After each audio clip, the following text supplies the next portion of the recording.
Hey guys, T-Glizzy here, and in today's Destiny 2 video, we're going to be checking out the Elatha fusion rifle, and this fusion rifle has the potential to be better than every other special weapon in the game, and it even competes with a lot of the heavy exotics. So we are going to be taking a closer look at this weapon. If you are trying to obtain this weapon, you can get this from collecting random legendary engrams, and then eventually you'll get this weapon to drop. But without further ado, let's dive straight into it.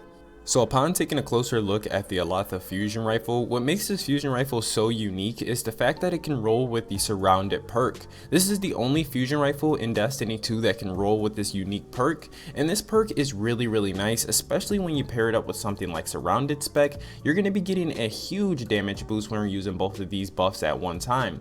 So when you are using surrounded spec and also with surrounded, you are going to be getting a total of a 55% damage boost, which is really nice when it comes to just, taking down bosses and all that other good stuff. Because if you are surrounded by quite a bit of enemies, which in a lot of encounters you will be surrounded by quite a bit of enemies, you'll always have this buff up, so you'll always have at least that 55% damage increase. So looking at our first mod, we have Taking Charge, and this grants us the ability to become charged with light by picking up an orb of light, and this is really nice when you pair this up with something like a masterwork weapon. So anytime we get 2 kills in a row, then that's going to grant us an orb of light, which is going to make us become charged with light. Now looking at our next mod, we have Quick Charge, and this mod grants us the ability to become charged with light by rapidly defeating multiple combatants with a fusion rifle or a shotgun. This works really nice when you pair this up with a masterwork weapon, and especially when you use something like Taking Charge. Anytime we get 2 kills, we're going to be spawning an orb of light, and that's also going to make us charged with light. So constantly every time we get 2 kills, we'll always be getting 2 charges of light, which is going to be really nice because the more charges is the better. Now looking at our next mod, we have the Tyrant Surge, and this grants us the ability to create Warmind cells by dealing damage with our Arc Melee, our Arc Super, and also our Arc Grenade. This is going to be really nice for actually spawning a lot of Warmind cells, and this seems to be the best mod when it comes to actually spawning Warmind cells. You can spawn quite a bit of Warmind cells while using this mod, so pair this up with an Arc subclass and you'll be ready to go with spawning tons of Warmind cells. So now looking at our next mod, we have the Power of Rasputin, and this is going to give us a 10% damage increase to enemies that are near our Warmind cell. This is going to be really nice pairing this up with the Tyrant Surge mod. So anytime we spawn a Warmind cell, any enemy that is close to that Warmind cell is going to take 10% more damage from us. So this is going to work really nice with the Tyrant Surge, and they both pair together really well.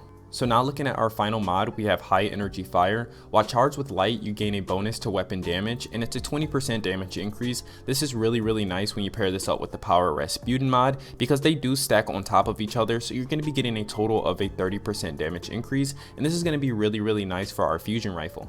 And finally, we're going to be throwing on the Tractor Cannon. The Tractor Cannon is going to give us an insane damage increase when we are using our Elatha fusion rifle. When you are using something like the Anarchy and Sniper combo, you are giving up your exotic slot for that. Also, you're putting the Anarchy in your exotic slot, and then you're using a legendary sniper rifle. Same thing's going on here, but instead of us using the Anarchy, we're going to be using the Tractor Cannon, and instead of us using a sniper, which requires precision shots, we're going to be using a fusion rifle where we can shoot an enemy anywhere on their body. Same thing goes with the Anarchy combo. We're going to be priming our enemy up by shooting them with our Tractor Cannon, and then we're going to be using our special weapon to just put out more DPS.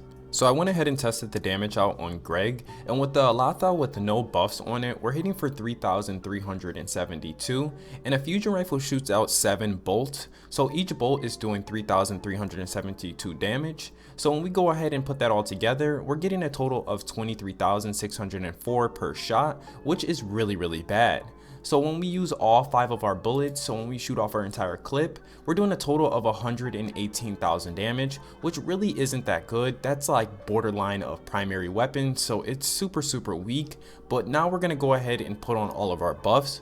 So with all of our buffs active, we get a 140% damage increase, making our fusion rifle do 8,099 per bolt. And since we are firing off 7 bolts per charge, this gives us a total damage of 56,693. And then since I was only able to carry 19 ammo, I was only using 1 fusion rifle reserve mod. So if you're using 2, you'll be able to carry even more ammo. But with only 1 fusion rifle reserve mod, I was able to get a total damage of 1,077,160 67. So constantly having to create Warmind cells and keep yourself charged with light can become annoying during gameplay, but if you have a teammate running something like Powerful Friends and then another teammate using something like the 7 Seraph weapon or even using a Tyrant Surge mod also, then that'll help you make Warmind cells, and then Powerful Friends will make sure you're always charged with light. So there are ways to make sure that you always are at your max potential with this weapon, but I mean, I like it a lot. I mean, when you do have the setup completely down, then that means you don't have to worry about hitting crits or anything like that. You can just kind of set up and just fire off at a boss and you'll be doing as much damage as somebody with the Whisper. The downside to something like the Whisper or the Anarchy Sniper setup is the fact that if you miss a precision shot, that your DPS and your total damage is going to fall off quite a bit. But with this type of setup, once you have it all set up, then you're always going to be hitting for that max total damage, which is really nice.